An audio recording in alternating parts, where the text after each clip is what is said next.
प्यार के सात वचन धर्म पत्नी का आज 8वां एपिसोड था और आज के एपिसोड को जब देखा गया तब कुछ चीज़ें ऐसी नोटिस में आई जिसके बारे में मैंने शायद सोचा भी नहीं होगा। एपिसोड की स्टार्टिंग बहुत ही ज़्यादा स्मूथली हुई और जहाँ से छूटा रहा बहुत ही आसानी से वहाँ से एपिसोड को शुरू किया गया। बहुत ही आसानी से एपिसोड को बहुत ही ज़्यादा पेस पर दिखाया गया, लेकिन बीच में जैसे ही आता है एपिसोड वो फिर से स्लो डाउन हो जाता है। अब स्लो डाउन होने का क्यों कर रहे हैं ये ऐसी चीज़ें, इसको करने का क्या मतलब है, बिल्कुल समझ में नहीं आ रहा। क्योंकि कल के एपिसोड में भी ऐसे ही हुआ था। स्टार्टिंग में एपिसोड बहुत ही अच्छी तरीके से पेस पर गया था, फिर बीच में बोरिंग कर दिया था, फिर लास्ट में एकदम से फिर से पेस पकड़ दिया था एपिसोड ने। तो यही चीज़ इस एपिसोड में भी हुई। लेकिन यार इस एपिसोड में कुछ चीज़ें मेरे जो दिमाग में आई वो शायद आप लोगों के दिमाग में नहीं आई होगी। तो जैसे मैं चलो एपिसोड की स्टार्टिंग बता दो कि कहाँ से होती है। तो एपिसोड की स्टार्टिंग होती है कि वो क्या कहते हैं, जो मल्हार है वो प्रतीक्षा को जहाँ पे वो जिस रूम में लेके आता है उस रूम में लेकर आ जाता है। फिर वो उससे बोलता है कि आपने मुझे क्यों पसंद किया, आपने मुझे तुरंत हाँ क्यों बोल दी, इसलिए बोली होगी क्योंकि मैं बहुत ज़्यादा स्मार्ट हूँ, क्योंकि मैं आपको पसंद हूँ, ऐसी ऐसी बातें बोल के वो उससे बातें कर रहा होता है और प्रतीक्षा को पकड़ के अपने को क्लोज ले आता है हाथों से। तो इसमें प्रतीक्षा बोलती है कि मुझे हर्ट हो रहा है, दर्द हो रहा है, मल्हार जी छोड़ दीजिए, और आपके मुँह से स्मेल आ रही है, आपने ड्रिंक की हुई है। तो इसको करके ना एकदम उससे छूटने की कोशिश करती है कि उसको छोड़ता नहीं है। तो वो किसी तरीके से कर करा के वो नीचे गिर जाती है। अब नीचे गिरने के बाद तब भी वो नहीं छोड़ना होता है, तो उसको एक खींच के थप्पड़ मारती है और वहाँ से गेट खोल के भाग जाती है। लेकिन जैसे ही वो गेट खोलते उसको दिखाई देता कि मल्हार के वो सारे के सारे जो लोग थे आज जानने वाले थे, जो बोल रहे थे कि बुला मतलब जिनको मल्हार ने बुलाया था वहाँ पे, तो वो सब के सब बाहर खड़े होते हैं और देख के वो उनको प्रतीक्षा भाग जाती है। अब जब प्रतीक्षा भागती है तो उसके पीछे मल्हार भी भागता। उससे पहले ही क्या करते हैं, उसके दोस्त बोलते हैं, मतलब उसका मजाक उड़ाने लग जाता है कि ये मल्हार है, इसने हमें बुलाया था है कि रात भर इसके साथ गुजारेगा, ये है उसकी हैंडसम और प्रिटीएस्ट गर्ल और ये हैंडसम हंक, ये सब बातें करके उसको चिढ़ा रहे होते हैं। हमें दूसरी साइड दिखाई देता है कि प्रतीक्षा भागते भागते भागते भागते ये सोच रही होती है कि उसकी लाइफ कहाँ से कहाँ जा रही है, किस मोड़ पे वो आ चुकी है और क्या हो रहा है उसकी लाइफ में, वो ये सब सोच रही होती है। तभी क्या होता है, हमें दिखाया जाता है कि जो रवि रंधावा है वो काव्या को क्लब से लेके वापस आ रहा होता है। तो काव्या का ना बड़ा अजीब सा मतलब बात करने का तरीका हो जाता है। वो ढंग से बात नहीं करती, वो रवि कर रही हो तो बीच में तो ये भी बोल देती है कि मैं अपनी बहन को हेट करती हूँ, मुझे वो बिल्कुल भी नहीं पसंद है, उसने ये किया उसने वो किया, मतलब कुछ ऐसी बातें बताती है जिससे उसको मतलब रवि को पूरी बात का अंदाज़ा हो जाए कि उसकी जो बहन है कीर्ति वो बहुत बुरी है और वो बिल्कुल भी अच्छी नहीं है जैसा काव्या बता रही थी। अब रवि बोलता है कि तुम पागल, तुम्हारी बहन इतना तुम्हारा ख्याल रखती है, तुम्हारे बारे में सोचती, सब कुछ तुम्हारे लिए ही करती है, तब भी तुम उसे इतना बुरा भला क्यों बोल रही हो, क्या है क्या नहीं। और फिर वो एक जगह गाड़ी रोक कर क्या करता है, वो पानी की बोतल निकाल के लाता है कि ये लो थोड़ा मुँह वूह धो लो, तुम्हें होश आ जाएगी क्या हो रहा है। वो जैसे ही जाता है गाड़ी रोक के पीछे बोतल निकालता है, तब तक काव्या वहाँ पे बेहोश हो जाती है, सो जाती है, पता नहीं, क्योंकि उसका दोबारा से होश आ जाता है। लेकिन जैसे ही वो पानी देखता है, मतलब पानी निकाल के आके देखता है कि वो सो गई, तो वो कुछ नहीं करता, वो इधर उधर देखता है और जाके थोड़ा सा वापस जाहिर आता है। तभी क्या होता है, प्रतीक्षा आती है, उससे भिड़ जाती है रवि रंधावा से। और रवि रंधावा से भिड़ने के बाद क्या होता है, वो रो रही होती बहुत ज़्यादा। फिर हमें दिखाया जाता है कि वहीं मल्हार का सीन दिखाया जाता है कि वही लोग उसका मजाक उड़ा रहे हैं, वो अंदर बैठा हुआ है और वो बोलते हैं कि जा जा पकड़ अपनी प्रतीक्षा को, जा जा भाग भाग भाग, और वो वहाँ से निकल जाता है। फिर हमें रवि रंधावा और प्रतीक्षा का सीन दिखाया जाता है और इसमें रवि रंधावा क्या करता है, वो सीधे बोलता है, मतलब पहले तो अपना हैंकी देता है कि रो रही तो उसको अपने आंसू पूछ लो। वो बोलता है कि मैं नहीं पूछूंगा तुम्हारे साथ क्या हुआ है, मैं नहीं पूछूंगा तुम क्यों रो रही हो, क्या हुआ है मुझे उससे बिल्कुल भी मतलब नहीं है, बस मैं ये कहूँगा कि तुम जिस वजह से भी रो रही हो उस वजह को अपनी लाइफ से ख़त्म कर दो, उसको हटा दो और इतनी ज़्यादा मजबूत हो जाओ कि तुम कभी फिर उस वजह के लिए रो मत। इस बात तक पूरा कंक्लूजन ये होता है, लेकिन ये जो स्पीच बहुत बड़ी होती है और ये काफ़ी ज़्यादा मतलब मोटिवेटिंग होती है। और मैं सच बताऊँ, ये स्पीच सुन के मुझे ऐसा लगा कि जैसे रवि रंधावा ये स्पीच सुम्बुल के लिए कह रहा हूँ कि सुम्बुल के साथ भी जिस तरीके से घर के अंदर हो रहा है बिग बॉस 16 के घर के अंदर, तो मुझे ऐसा लगा कि थोड़ा बहुत उससे मिसमैच कर रहा है ये, मुझे ऐसा लगा। तो वो बात होती है। फिर उसके बाद क्या होता है, जो प्रतीक्षा है वो अपने आप को संभालती है, थोड़ा बहुत अपने आप को देखती है, पानी वानी पीती है और फिर वो वहाँ से रवि से बिना कुछ कहे निकल जाती है। फिर क्या होता है, फिर उसकी बोतल गिर जाती है, उसकी बोतल का सारा पानी खत्म हो जाता है, थोड़ा सा पानी रहता है। अब वो उसको उठा के रख देता है बोनट पे।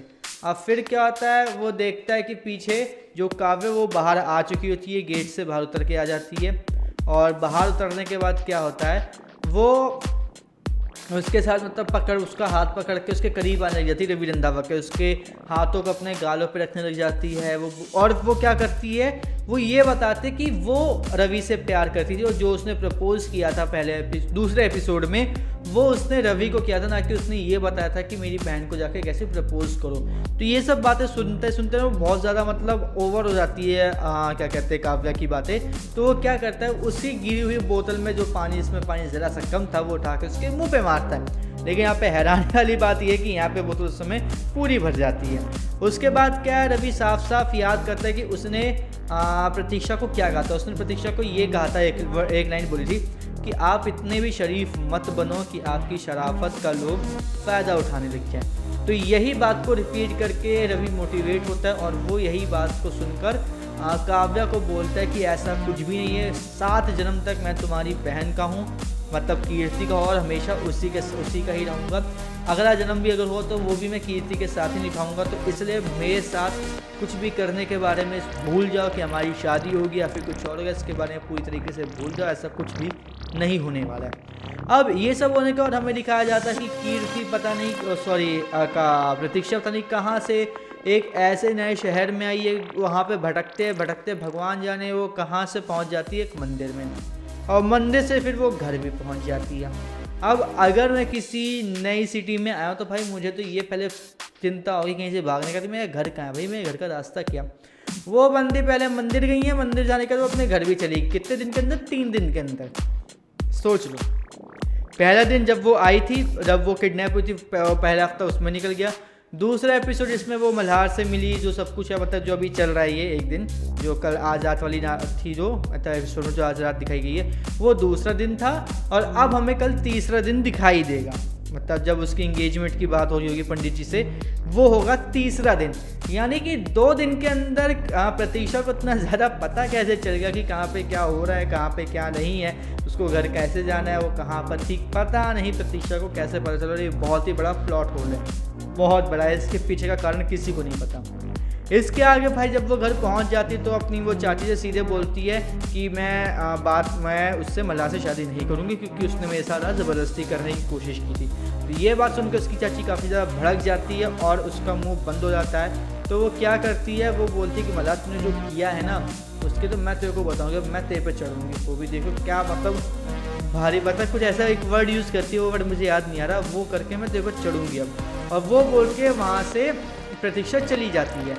अब यहाँ पे क्या है, यहाँ पे उसकी चाची उसको मनाने की कोशिश करती है कि क्यों कर दी, हमने सारी तैयारी कर ली, रिश्तेदारों को बता दिया, सब कुछ कर दिया। तो यहाँ पे प्रतीक्षा वही जो रवि ने बोली उस बात को याद करते हुए ये बोलती है कि कभी भी मतलब आप इतना शरीफ मत बनो कि आपकी शराफत का लोग फ़ायदा उठाने लग जाए। तो यही लाइन को कोट करके वो आगे बढ़ जाती है, वो बोलती है मैं इससे शादी नहीं करूँगी, और अगर एक लड़की अपने खुद के लिए खड़ी नहीं होगी तो पूरी दुनिया में भी कोई इसके लिए खड़ा नहीं होगा। यह बात बोल के वहाँ से चली जाती है और बोलती है कि मैं ये रिश्ता तोड़ रही हूँ, मैं मल्हार से शादी नहीं करूँगी। अब अंदर जाने के बाद क्या होता है, जो प्रतीक्षा की दोनों बहनें होती हैं, वो दोनों, किंजल और उसकी छोटी बहन जो होती है, वो दोनों की दोनों इस बारे में बात करते हैं कि आप इतने ज़्यादा मोटिवेट कैसे हो गए, आपको ये बातें किसने बताई, आपका मतलब ये नया रूप तो हम लोग पहली बार देख। तो वो बताते हैं कि वही जिस पर तुम लोग पागल हो रवि, वो मुझे मिला था और उसने मुझे इतना ज़्यादा मोटिवेट करा है।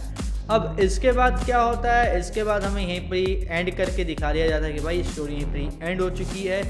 और अब कल क्या होता है, क्योंकि कल है सगाई, क्या नाम है इसका, प्रतीक्षा की भी है और रवि रंधावा की है। अब यहाँ पे इन दोनों के पाथ किस तरीके से मैच होते हैं, कैसे इन दोनों की सगाई होती है नहीं होती है, या फिर इन दोनों की सगाई एक दूसरे से हो जाती है, क्या होता है, ये देखना काफ़ी ज़्यादा इंटरेस्टिंग है। क्योंकि एपिसोड बहुत अच्छा जा रहा है, सीरीज़ बहुत अच्छी जा रही है, एपिसोड्स की स्टोरी भी काफ़ी अच्छी जा रही है, लेकिन कुछ जगह ऐसी हैं जो मतलब ठीक होनी चाहिए लेकिन वो चीज़ें नहीं ठीक हो रही हैं, पता नहीं क्यों। रोज़ शूटिंग होती है लेकिन तब भी इन चीज़ों को नहीं ठीक किया जा रहा है। एपिसोड स्टार्टिंग में बहुत पेस पर होता है, एंडिंग में बहुत ज़्यादा पेस पर होता है, लेकिन बीच में इतना ज़्यादा डल हो जाता है, बोरिंग हो जाता है कि मन ही नहीं करता देखने का। और उसके बाद एड्स भी घुसाई जाती इतनी सारी कि उसके बाद तो फिर और ही मन नहीं करता कि एपिसोड को अब देखो। तो ये सब चीज़ें कुछ हैं, अगर बीच में भी स्टोरी लाइन अच्छा इंटरेस्टिंग बना के चली जाए तो एपिसोड और शो बहुत ज़्यादा मज़ेदार है। अगर ऐसा नहीं होता तो शो के डाउनफॉल होने के चांसेस काफ़ी ज़्यादा हैं। तो बात बस यहीं तक की थी।